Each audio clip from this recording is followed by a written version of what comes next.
Kita lanjutkan satu hadis lagi.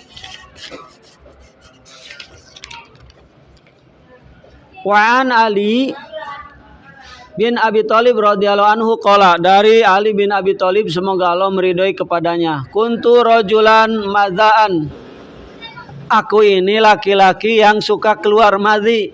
Gampangan apa? Keluar madhi. Jadi Ali bin Abi Thalib itu siapa? Sahabat sekaligus sebagai menantu daripada Nabi Shallallahu Alaihi Wasallam.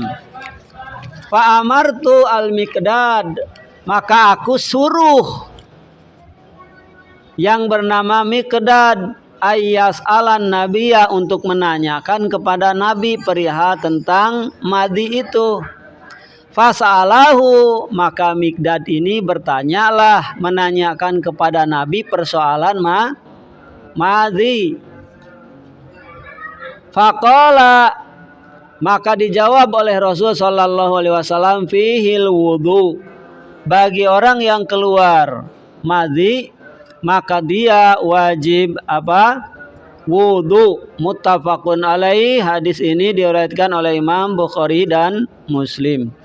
Maka dapat diambil selain daripada tadi darah istihadah harus berwudu, kemudian sekarang orang yang keluar madhi, maka madhi ini harus dicuci, tidak perlu mandi, cukup wudu. Dan yang kedua, madhi ini hukumnya najis karena keluar dari kemaluan manusia. Kemarin sudah dibahas, setiap sesuatu yang keluar dari kubur dan dubur maka itu hukumnya najis dan membatalkan wudu. Adapun madhi ini keluarnya biasanya bersama setelahnya kencing, atau keluarnya pun tidak terasa dikarenakan syahwat, karena menghayal, atau karena kecapean, atau karena penyakit, atau juga bisa keluar bersamaan setelah keluarnya madhi. Warnanya tidak terlalu pekat, hanya bening-bening gitu.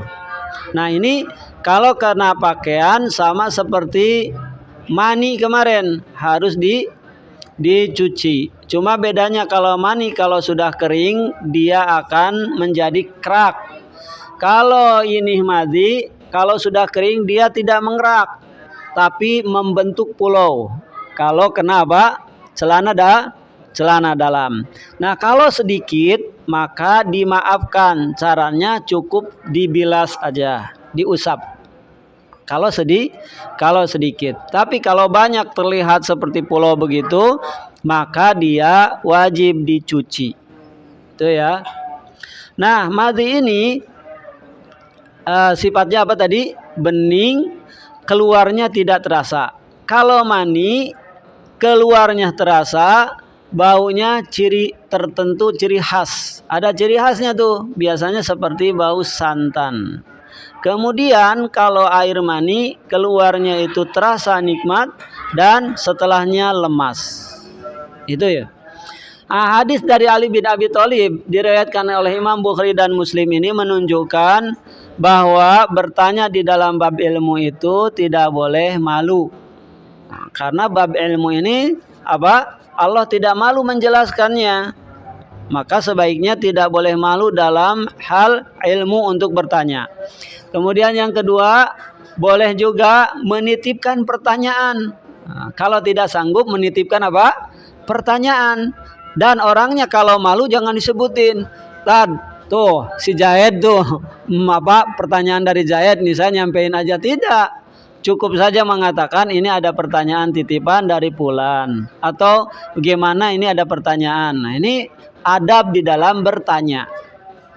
Orangnya udah malu terus kita ungkap lagi. Nah ini namanya tidak punya adab. Kenapa Ali bin Abi Thalib malu? Karena Nabi sebagai sebagai mertuanya, wajar.